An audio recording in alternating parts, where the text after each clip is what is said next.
What's up, everybody, and welcome to the Fantasy Flex Pro Bowl podcast presented by Prize Picks. I'm your host, Chris Raybon, joined as always by my dude, Sean Koerner. And today we're going to break down the Pro Bowl DFS slate. Sean, what's going on? What'd you think of that conference championship week? Oh, so good. I'm excited for this Bengals Rams Super Bowl. Hopefully we'll be there next week. Maybe we'll attend a couple of press conferences or something, but so excited for it to be here in LA. Love the matchup.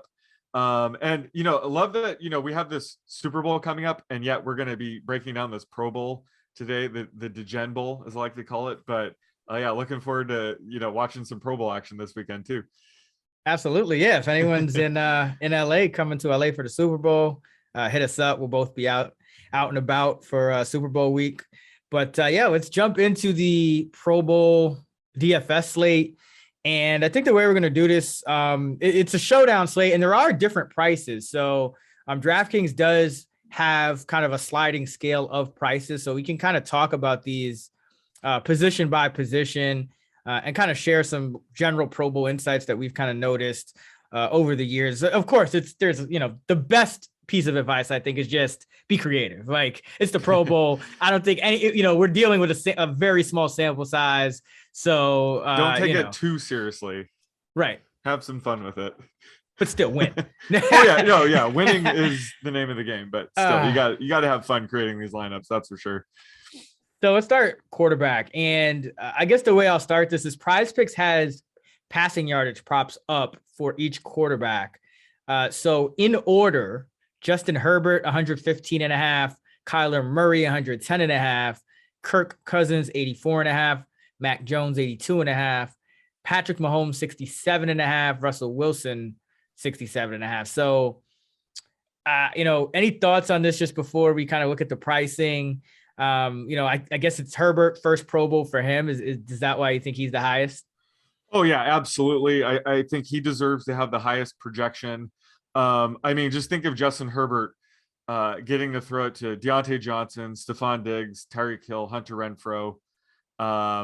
He has Mark Andrews and Travis Kelce. So I think Justin Herbert all the way for me. And the thing that struck out the most to me was Mahomes and Wilson only having a passing prop of 67 yards or around that range. And that makes sense because, Mahomes just lost. It looks like a lot of the players that lost in the conference round have lower player props, and that makes sense. They're probably going to be a little bit more limited than these other guys. And Russell Wilson, he's been here 8 times now, so he probably doesn't need to prove himself. You've made a point in past Pro Bowl shows that guys that are showing up for the first time want to impress. Those are the guys that we kind of want to target. So Russell Wilson does make sense as being sort of like a lower option here. So I think Mahomes and Wilson might be 2 quarterbacks I'm fading. So I'm in agreement with those player props, with also, with Herbert being the top QB in my model. Yeah, so he's at the top of the pricing in terms of quarterbacks, but at 9,200 on DraftKings. And then Mahomes is second. So I think Mahomes is an absolute fade. Kyler's third at 8,200. And then Kirk Cousins is 6,800. It's pretty affordable. Mac Jones at 6,200. I think those 2 guys are pretty viable in that range, just because they could see, Kyler has one of the only other quarterback outside of Herbert over 100. And then, Cousins and Mac Jones in that 80-ish range in terms of their prop. I think those guys could easily, things break right, end up playing maybe the most of any quarterback in their respective conference as well. So I think that's kind of the sweet spot for me. Yeah. What do you think about Kyler? Because he is enticing. He's $1K cheaper than Justin Herbert. But he's a guy that leans on his rushing ability for fantasy production. So when it comes to the Pro Bowl, I'm assuming he's going to run a bit less. Do you have rushing projections for him? Because I only have him 2 rush attempts for about 10 yards. So he's probably not as high a ceiling play as usual, but I still like him at that price. What do you think about Kyler? Yeah, I think he's just going to throw it. I think he's going to launch the ball. I mean, look at his yardage prop. I think he's just going to launch the ball all around the field.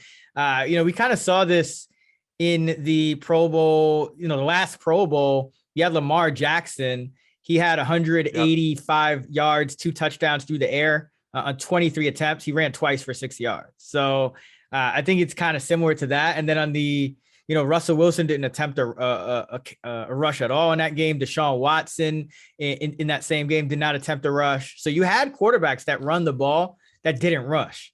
So yeah, and these guys have, Kyler Murray, as we've seen, has the arm strength to throw it down the field. absolutely. So yeah, I think he's a great stacking, option with, you just go with all those NFC receivers, which we'll get to in a second.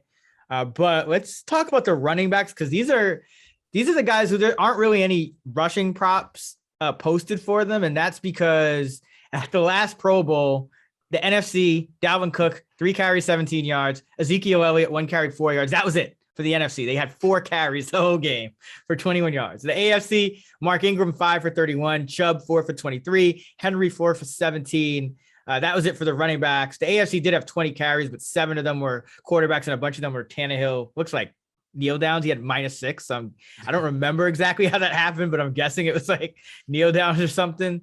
So yeah, there's not really much to speak of. I guess guys aren't trying to, run into the line and, bodies falling all over and getting hit between the tackles. So the interesting thing I want to ask you is there's these charity incentives now. And one of them is, you get 10 grand to your charity of choice if you're the leading rusher in the game, but also if a team rushes for 100 yards, they get 2,500 per offensive lineman. So I don't know if that means starting, which is like, that would be 12.5, or that means total, which would be, I guess, 25 grand because there was a reserve for each spot too. So do you think that's going to incentivize more rushing attempts in this Pro Bowl? Yeah, I think it could. And before you sent me that information, I had each running back, around 3.5 rush attempts.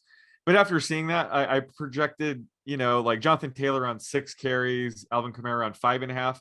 And the team totals is right around 100 yards, 100 rushing yards by doing that. So I think it is going to be close enough to say that, yeah, it probably will entice them, especially late in the game if they're close.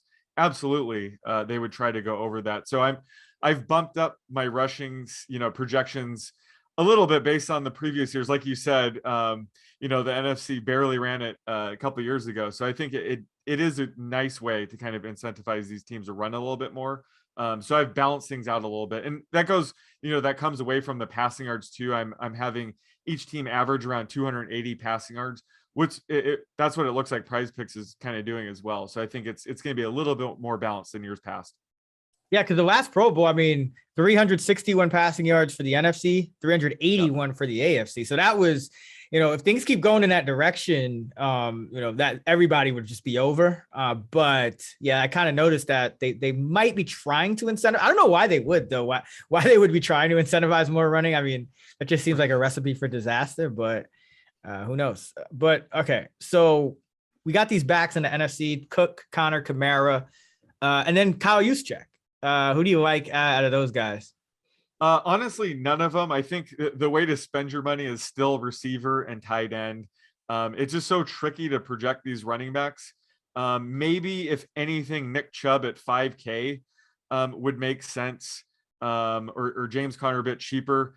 But also, we've talked about in years past, these fullbacks, the Kyle Juszczyks of the world, they do get opportunities in these games. So it would not surprise me if Juszczyk gets 1 or 2 receptions here. Maybe they give him, sympathy rush attempt or something. But at $1,000, you can get really creative with your lineup, and he still might get you a few points. So I think if you're going to spend down a guy like Kyle Juszczyk, certainly makes sense on a slate like this. Like you said, you kind of have to get creative for the Pro Bowl. So at running back, how creative would you have to be to take a fullback? But in years past, we've done this successfully. Yeah. Okay. So, like, the fullbacks are like my favorite plays at running back. Like, not even just like, oh, maybe they'll get a rush attempt. Like, look a couple years ago. In the last one, it wasn't as prevalent. But if you go 2 years back, so the 2019 Pro Bowl for the 2018 season, you had Anthony Sherman was the fullback for the AFC. He had 4 carries for 11 yards and a touchdown, and then 3 catches for 92 yards. So he had 7 touches for 103 yards and a touchdown. And, you just never know. And then on the other side, you had Juszczyk. He had He did get a carry in that game, so he didn't really do much. Ah. But, the point is fullbacks in that game combined for 12 touches for 103 yards and a touchdown. I think that's worth it, especially when like the running backs are so kind of like they don't usually see as much usage anyway. So, maybe they just want to kind of showcase Kyle Juszczyk or give Ricard. I know he's like on the IR, but somehow not because that doesn't matter for the Pro Bowl. I guess he's playing. And to be fair, the 2019 one, I remember we were saying the same thing, play fullbacks, and we were recommending Juszczyk. I don't think we mentioned Anthony Sherman. So just goes to show, it doesn't hurt to play either fullback. I guess Patrick Ricard is in play because of that. But like you said, he's been on IR for quite some time, but it does look like he's playing. But if I had to choose between the two for this game, it would definitely be Juszczyk. Yeah, so the Pro Bowl before that, now we go 3 years, Pro Bowls back. Kyle Juszczyk had 5 touches for 32 yards. And then on the other side, Roosevelt Nix had a couple of carries for 4 yards. I can't believe Roosevelt Nix made a Pro Bowl. Gotta love it. So yeah, the point is, with as little as these running backs have done and intend to do in the Pro Bowl, especially if they don't, get a catch or something, it doesn't really hurt to roster some of these fullbacks. I don't think the projection should differ that much because it's not like a normal game where you're trying to like run it in with the running back or, things like that, establish the run if you're ahead. Everyone's just kind of doing what they want to do. So, and Jonathan Taylor at 9,800. Are you fading him at that? Yes. Steep price. That has to be the worst value on the slate. And as I say that, watch him go for like, he's going to score a touchdown on the first drive. Absolutely. But we just can't recommend that you play him at that price. Yeah. Again, just look at the numbers for running backs. And it's kind of been like that, guys get, 2, 3, 4, 5, 6 carries tops, and it's just, and a lot, there really hasn't been many rushing touchdowns. And when they have come, a lot of them have come from like guys like an Anthony Sherman. So I think Taylor has to be a fade. Go with the receivers, just try to get the stacks with the quarterbacks and then, play somebody weird. The fullbacks for me, just you combine rostership percentage and you combine the price. All right. Let's go to receiver, and we have props for these up at Prize Picks. Justin Jefferson leads the way at 50.5. Stephon Diggs 44.5. Tyreek Hill and CeeDee Lamb at 40.5. Deontay Johnson and Hunter Renfrow at 36.5. Mike Evans 34.5. Deebo Samuel at 33.5. What do you think of those? Yeah, I like them all. I think Deontay Johnson at 5,800 probably stands out the most. Right now, he leads my projections. I just think this is a game where someone like him could certainly go off. This is going to be a QB upgrade for him. He's had Big Ben throwing it to him all season long. So he's going to have probably the biggest QB bump of the entire field. So I love Deontay Johnson. Stephon Diggs, Hunter Renfrow are also sub 5K. So they're must plays at that price. I think of the top guys, I think Justin Jefferson at 8K probably makes the most sense because you have to figure when Kirk Cousins is in the game, they already have chemistry. So I could see Cousins taking a couple deep shots to Jefferson. Certainly has, one of the higher ceilings of the field. And if we're saving so much money playing guys like Kyle Juszczyk, we have to spend up somewhere. So I think Justin Jefferson probably makes the most sense. And Deebo, he's 8,600. He just came off of, a brutal loss in the conference championship game. He gave it all. He probably, if there's any receiver that could be limited here, it might be Deebo. So I think Justin Jefferson is probably the best, higher end guy here. Yeah, Deebo, it would be interesting because he could get that like dual usage, but it just seems like coming off that loss, Jefferson, he was 14 yards away from a franchise record and they didn't let him get it. And he probably wants to show out here. He didn't get to go to the Pro Bowl in his rookie year because there was none. So this is like his real coming out party. Deebo's already been to a Super Bowl. So it's, it's a little different, I think, in terms of who wants to show what here. So I like that one. I love Renfrow. I think Renfrow's another guy that, they might just start throwing him like deep bombs because it's like, it's not a real game. Like, he might get targets that he doesn't usually get, and he can break anybody. He can break anybody's ankles. So I think Renfrow's a great price, but the guys I really want to talk about are the special teams guys, because just like the fullbacks, the special teams guys, a lot of times could be the key to unlocking the slate. So we have Devin Duvernay in the AFC, and then Jakeem Grant in the NFC. Another guy who like ended the year on IR, but apparently he's practicing and is going to play in this game. So I really like those two guys. I think those are another great way to differentiate lineups, probably even better than fullbacks, because I think you mentioned it. We've seen Andre Roberts catch. Yeah, last Pro Bowl, Andre Roberts caught a touchdown, and he wasn't even elected as a wide receiver. He caught 2 balls for 30 and a touch. And Duvernay and Grant, especially Grant. I really like Grant. He's like explosive. We saw him have that big game. I think it was in prime time earlier this year. So I think he could get a couple looks and maybe get a deep shot. Yeah, and both Duvernay and Grant have seen their fair share of rush attempts also. So if these teams are trying to get this 100-yard bonus, they don't need to lean on Nick Chubb and Jonathan Taylor. They can get, cheap rushing yards from these guys as well. So they do have some purpose in this game. Like you said, Andre Roberts has just been a, pure special teams guy, and he got 2 catches for 30 yards and a touchdown last year.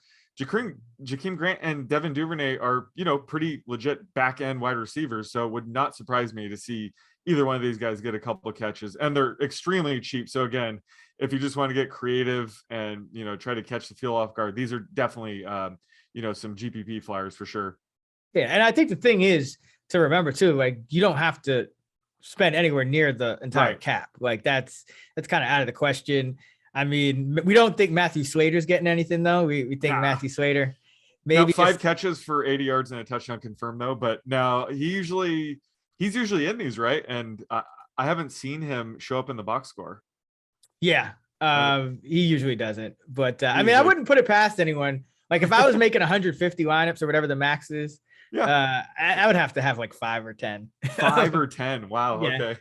I mean, because that's you're winning the slate if he hits, essentially. Absolutely. And that's the name of the game. You're right. You're right. 5 or 10 for sure. Yeah. I mean, if I'm making 10, maybe I have 1 is what I'm saying. Like it's, I think it's not out of the question.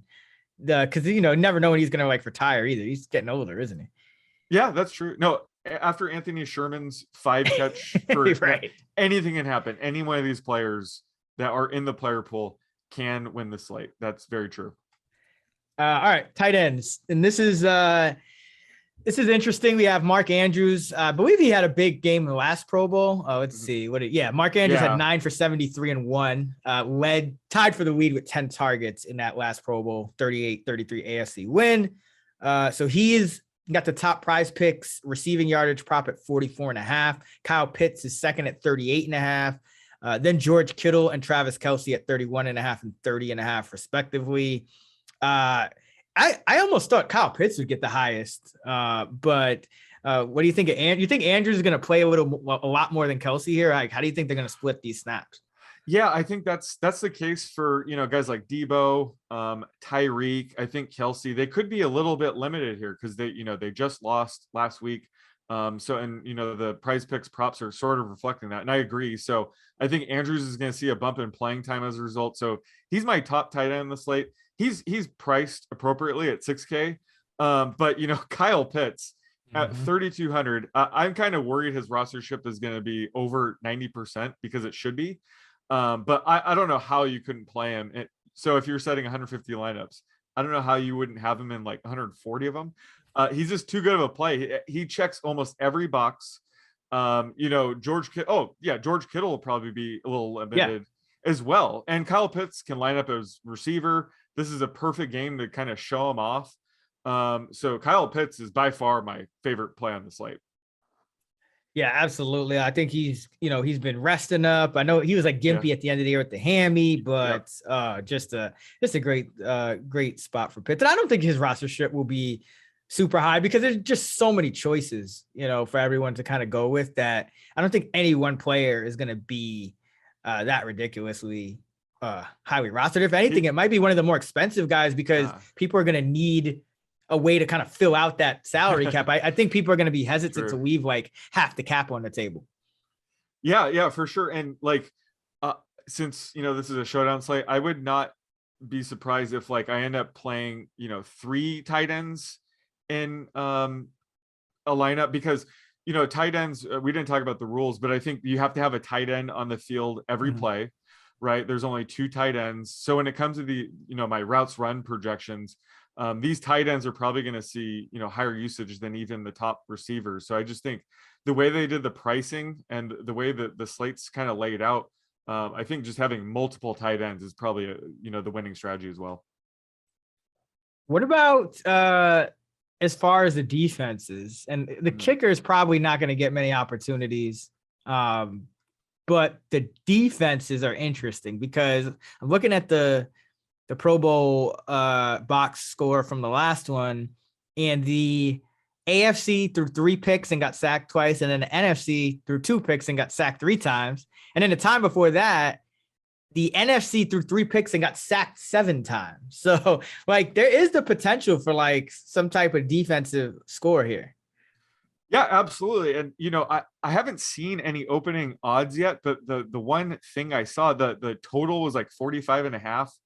I don't know if that's real or not, but, there could be more running. It could be a lower scoring. So I think defenses are sort of in play because if all the scoring kind of goes down, that's only going to help the defense because they don't have that high of a ceiling, but neither does any other player. So I think defenses for this specific slate are definitely in play because like you said, they still get sacks even though they can't blitz. I don't think they're still going to get interceptions because they're chucking it deep. So I think the defenses are certainly in play here.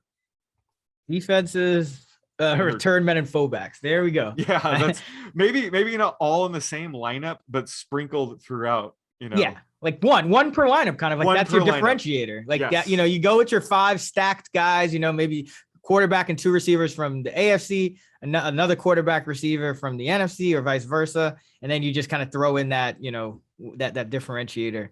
Are there any specific like QB to pass catcher stacks you're thinking about? I like Cousins Jefferson. I think that's just kind of the obvious one because those guys have the chemistry. Let's see. What about like Mahomes with either Tyreek or Kelsey? Yeah, I think Tyreek. I think Tyreek makes sense because he could just kind of sprint past everyone, and Mahomes could just throw him like an 80-yard bomb, and then Mahomes could like leave the game. So it's like, yeah. What about you? Well, I kind of want to see Justin Herbert arrowing out to Tyreek Hill. How cool would that be? But yeah, I was thinking the same thing. I think Cousins and Jefferson is probably my favorite stack because I think Cousins will get significant playing time here. Like I said, Russell Wilson's been here 8 times. This is Kirk Cousins' 3rd Pro Bowl, but he's never been actually voted in. He's always been an alternate. So maybe he has a chip on his shoulder. He balled out last time. He had like, let me see. It was like 181 yards last time. So yeah, I think the Cousins Jefferson stack is probably my favorite. But yeah, sneaky stacks like Mahomes and Tyreek and Kelsey makes sense. But other than that, I don't really know which other QBs have a connection with some of these guys. But yeah, the good thing is, it's not like preseason where the receivers are going to play in certain parts. Like most receivers are going to play, I think, about 70% of the game. So these stacks will kind of fall naturally. But yeah, I just think Cousins Jefferson is the top one.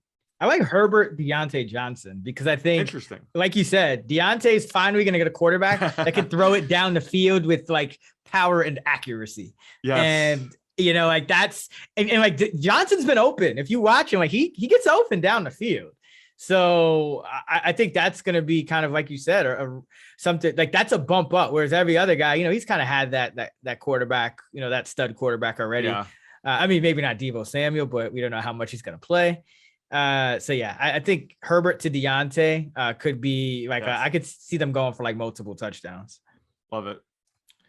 All right, that's gonna do it for our props episode. Be sure to tune into the channel. We'll be back with all of the Super Bowl coverage next week. We'll have our main slate episode at the usual time, and then we will do a props episode as well. Of course, you can also check out the Action Network podcast channel, and we'll have a bigger and even huger props episode on that, as well as Stuckey and I breaking down the game from all aspects next week. Be sure to check out actionnetwork.com for all of our Super Bowl content, fantasylabs.com for all of our DFS content. And you can find Sean on Twitter at @_oddsmaker. You can find me at Chris Raybon, and you can find us at those same handles in the free award-winning Action Network app. Until next time, let's get this money.